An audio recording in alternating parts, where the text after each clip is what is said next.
Nós conversamos aqui na Oeste com o deputado Coronel Telhada, aqui de São Paulo. E ele foi um dos parlamentares, o deputado Sanderson também tem ido, que foi até a Papuda, no caso, mas também tem deputadas que foram à Colmeia, que é o presídio feminino em Brasília, para entender um pouco da situação dos presos. Diz que tem muita gente em estado de abalo emocional profundo. São pessoas que estão aí há 70 dias e se a gente pegar a conta inicial, né, 1.500 pessoas praticamente que foram levadas para galpões, muitas não sabiam que estavam sendo levadas para galpões e foram parar numa cela. Algumas não tiveram a tipificação, a individualização de conduta até hoje ou sequer sabem que tipo de pena, sequer estão conseguindo acesso com seus advogados, exatamente. Não é? É realmente uma situação que talvez vai entrar para as páginas mais tristes da nossa história lá na frente. Já entrou, mas o né, que me preocupa é a vida dessas pessoas que foi estraçalhada. Tem 4 casos, por exemplo, de mulheres libertadas no Dia Internacional da Mulher, que o ministro Alexandre de Moraes escolheu para libertar uma série delas, 4 que cuidam de crianças com deficiência. Ou seja, são crianças que ficaram longe das mães ou avós ou tias durante mais de 2 meses. Tem casos de pessoas que têm doenças crônicas gravíssimas e que levaram até 20 dias, 30 dias para receber medicamentos. E repito, algumas delas não sabem por que foram presas. Esse é o Brasil de 2023, é uma situação que precisa ser reparada e essa reparação passa por uma CPI para que se apure tudo, para que se entenda tudo o que aconteceu, se vasculhe todas as hipóteses. Realmente, essa situação é muito grave. Eu me lembro aqui, vou pontuar algumas. Primeiro, uma colocação do próprio ministro Alexandre de Moraes, dizendo que não é colônia de férias. Ok, não é colônia de férias, mas tem que ter os direitos garantidos por lei. E uma delas era audiência de custódia. Quando foi detido, tinha criança, tinha cachorro, não estou brincando, são os relatos, né? Isso é real, viu, Silvio? A sensação que eu tenho hoje, atualmente, infelizmente, posso estar enganada, mas é uma sensação que o ministro Alexandre de Moraes está jogando os processos para cima e fazendo uma roleta, como se fosse uma roleta russa, para escolher qual ele vai avaliar e quem ele vai soltar. Por que eu digo isso? Porque os advogados que estão lá têm me relatado em off, mas relatado exatamente esse tipo de problema, que eles entram com caso a caso, porque o direito é caso a caso, e ele não obtém essa resposta do caso a caso. Sempre são respostas genéricas e não consegue entender nem mesmo o mecanismo de soltura de alguns e de continuação dos detidos, os motivos. Então, a tal da individualização da conduta não existe. E isso já por si só é um ato bastante antidemocrático. A nossa democracia contempla a Constituição Federal e a Constituição Federal não é assim que funciona a prisão preventiva, né? Já está sendo ridicularizada, inclusive, desde aquelas histórias de relativizar a prisão preventiva. Ela é exceção à regra, ela está virando a regra, né? A exceção são as outras prisões. Então, assim, é preciso retornar às coisas normais através da lei. Se vai ser através de uma CPI, que seja, então, urgentemente, na primeira sessão mesmo, terá, sim, bastante... as pessoas vão fazer essa pressão necessária. Para quê? Para que se apure. Inocentes soltos e depois, posteriormente, com toda certeza, vão entrar para pedir ao Estado o ressarcimento cabido e os culpados, né, por que fizeram com suas condutas individualizadas, que sejam responsabilizados. Financiadores também, mas isso tem que ser aberto. E o porquê dessas imagens estarem fechadas, eu realmente, como disse o deputado, eu também não concordo, porque a gente tem exemplo do Capitólio americano, né, que foi liberado recentemente as imagens e ali mostra como é que foi feito. Aqui no Brasil também não tem essa de alegar, mas são lugares sigilosos. Não, são lugares públicos. E o princípio da administração pública é regido pela transparência e princípio da publicidade. Então, não tem desculpa, a exceção não pode virar a regra. Exatamente. Cris, você também tem conversado com muitos advogados, tem feito entrevistas com parlamentares e tem ouvido, imagino, relatos similares. Seu áudio tá fechado, Cris.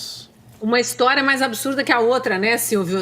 Só pegando carona aqui no comentário da Fabi, não é que liberaram as imagens do Capitólio, viu, Fabi? O Tucker Carlson e a equipe da Fox News se debruçaram ao longo dos últimos 2 anos sobre, até onde foi divulgado, 45 mil horas de imagens. Obviamente que uma equipe grande vendo isso tudo correndo e tal, e fizeram um compilado de imagens importantes que tinham sido sonegadas da população, e aí eu imagino que coisas semelhantes vão acontecer com o 8 de janeiro brasileiro quando a gente tiver acesso, porque a gente já viu muita imagem circulando na internet aí de pessoas que estavam manifestantes, que estavam do lado de fora, até gente que entrou mesmo em alguns dos prédios públicos e que estava sentada no chão, gritando para não depredarem, ou que tinha policiais ali dizendo entrem, porque sabiam que eram patriotas, manifestantes pacíficos, enfim. Então, quando essas imagens começarem a vir oficialmente à tona, ou alguma rede de televisão tiver acesso a elas e puder trazer,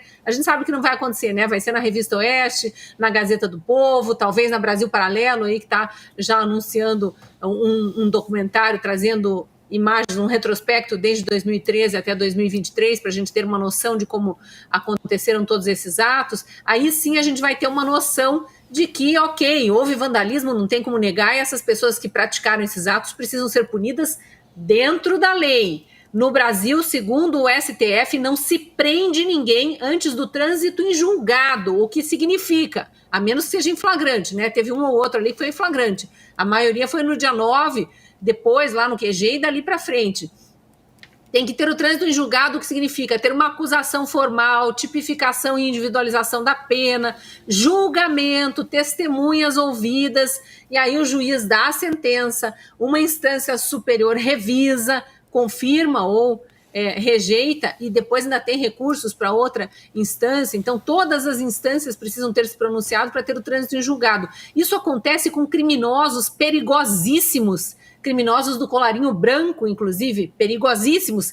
Tem ministro de Lula, vou dar nome ao boi, Valdez Góes, ministro da Integração Regional, tenho reforçado isso em todos os programas que eu participo, é condenado em 3 instâncias, foi governador do Amapá, cometeu peculato, segundo a Justiça e o Ministério Público, confirmado com provas, que é gasto de dinheiro público sem seguir as regras da lei ali, foi condenado a quase 7 anos de prisão em regime fechado e devolução de 6 milhões de reais aos cofres públicos, mas é amiguinho lá da turma, Davi Alcolumbre, tarará, é do PDT, que apoiou Lula na campanha, então dentro do acordão, do conchavo, do toma lá da cá, essa politicalha nojenta que a gente está vendo aí toda renascida, daí ele resolveu, quer dizer, o Lula resolveu transformá-lo em ministro. Então ele está aguardando apenas um último julgamento de um último recurso que está engavetado no STF, na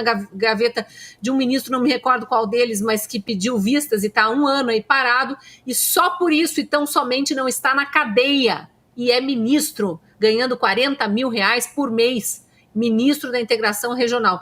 Me alonguei de novo aqui porque eu gosto de usar os espaços para falar o que precisa ser dito e não vem sendo dito por essa imprensa podre aí que infelizmente ainda tem muita audiência, mas está perdendo, né, Silvio? Está perdendo audiência. E em relação aos presos e ao que os advogados têm relatado, e sim, eu tenho conversado com alguns, essa semana mesmo eu estava num outro programa com a Fabi, entrevistamos mais um, denúncias de pessoas doentes que estão sem ter remédio na cadeia, alguns definhando, pessoas que estariam sendo agredidas por outros presos. Pense, eram mais de 1.000 patriotas presos e tem um monte de petista preso, né? Imagine como que esses petistas recebem alguém, e detalhe, bandidos, né?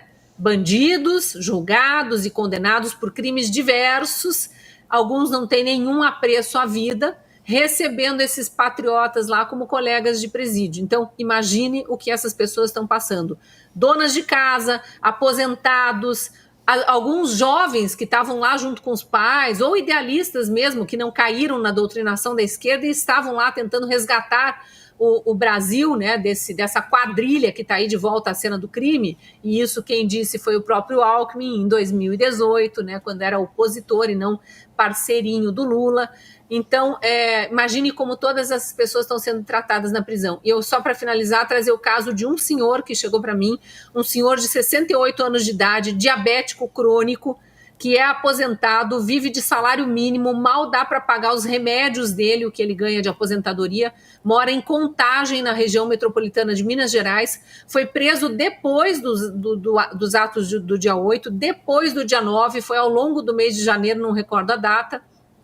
Esse senhor está preso num presídio em Contagem, sem visitas há quase 2 meses, e acusado de, pasmem, financiar atos terroristas. Financiar com sua grande aposentadoria, né, de R$ 1.302, é isso, sendo que a maior parte é gasta com remédios de diabetes. Os agentes carcerários, conduídos com essa situação, vendo a aberração que foi essa prisão, independentemente do que ele estava condenado nem nada, conseguiram levá-lo para a enfermaria. Ele está preso na enfermaria do presídio de Contagem. E detalhe, né, sem direito, sem acesso a advogado, porque não tem dinheiro para pagar. Ele tem dinheiro para financiar atos terroristas, segundo Alexandre de Moraes, mas não tem dinheiro para pagar advogado. Cadê a OAB com seu Conselho de Direitos Humanos? Cadê a Defensoria Pública? Cadê advogados para defenderem este senhor?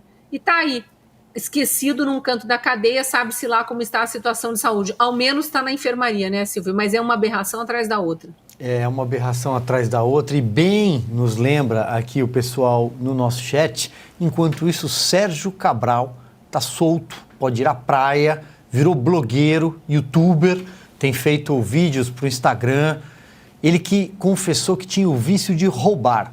Ficou 300 anos de condenação, ficou alguns poucos, poderia ficar muito mais, mas foi solto nesse grande processo de desconstrução de tudo o que a Lava Jato alcançou ao longo de 7 anos, tentando varrer de vez do Brasil a corrupção que aparentemente vai voltando pouco a pouco. Eles estão voltando à cena do crime pouco a pouco. Alguns já chegaram lá.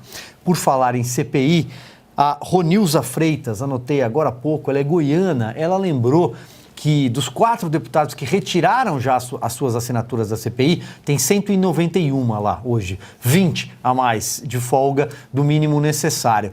2 deles, José Nelto e o Célio Silveira, são de Goiás. Tem também o Chiquinho Brazão, do Rio de Janeiro, e o Pastor Gil, do Maranhão. Todos os caminhos levam ao Maranhão no Brasil, é impressionante.